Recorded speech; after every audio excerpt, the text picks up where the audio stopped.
ఊరంటే ఏమిటో, ఊర్లో ఉన్న సమస్యలేమిటో, వాటిని ఎలా పరిష్కరించాలో కనీస అవగాహన లేని బచ్చాగాళ్ళు పార్టీల జెండాలు, పార్టీల కండువాలు వేసుకుంటుంటే నిజమైన నాయకులకు సిగ్గు వేస్తుంది బ్రదర్. నాయకుడంటే 10 మందికి పెట్టే గుణము, 10 మందిని కొట్టే గుణము కలిగి ఉండాలి. ఈ భావన కరెక్టు అనుకుంటే మీరు నాకు ఒక లైక్ ఇచ్చి నా ఛానల్ సబ్స్క్రైబ్ చేసుకోండి బ్రదర్.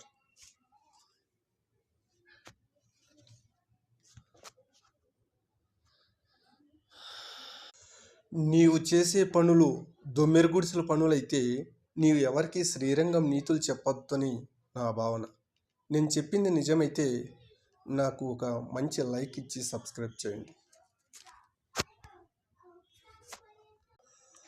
అందమైన అమ్మాయిలు ఎప్పుడు ఎదవలకే పడతారు, అలాగే సమర్థవంతమైన పదవులు సమర్థులకే దొరుకుతాయి అని నా భావన. ఈ మాటతో మీరు ఏకీభవిస్తే నాకు లైక్ ఇవ్వండి బ్రదర్.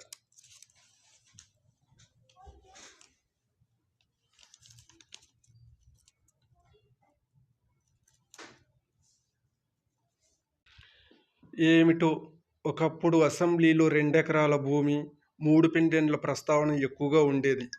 ఇప్పుడు ఆ సోది వినే బాధే లేకుండా పోయింది.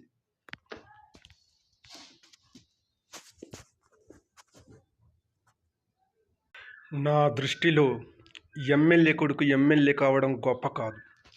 కడు పేదరికంలో పుట్టి ఉపవాసంతో చదివి గొప్ప ఉద్యోగస్తుడై ఒక చిన్న గుమస్తా పదవి సంపాదించుకున్న ఆ నిరుపేద కొడుకే గొప్పవాడు. ఈ మాట మీకు నచ్చినట్టయితే నాకు ఒక లైక్ ఇవ్వండి బ్రదర్.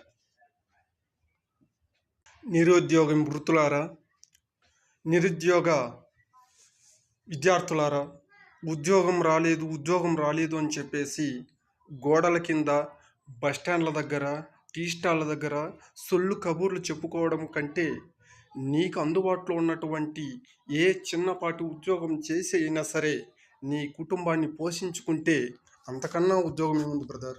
ఉద్యోగం అంటున్నావే, ఏమిటి ఉద్యోగం?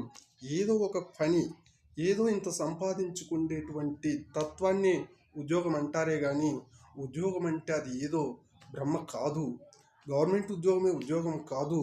ప్రైవేటుగా కష్టంతో లక్షలు సంపాదించి గవర్నమెంట్ వాళ్ళకంటే కూడా ఎక్కువ సంపాదించే వాళ్ళు మన సమాజంలో చాలామంది ఉన్నారు బ్రదర్. వాళ్ళందరినీ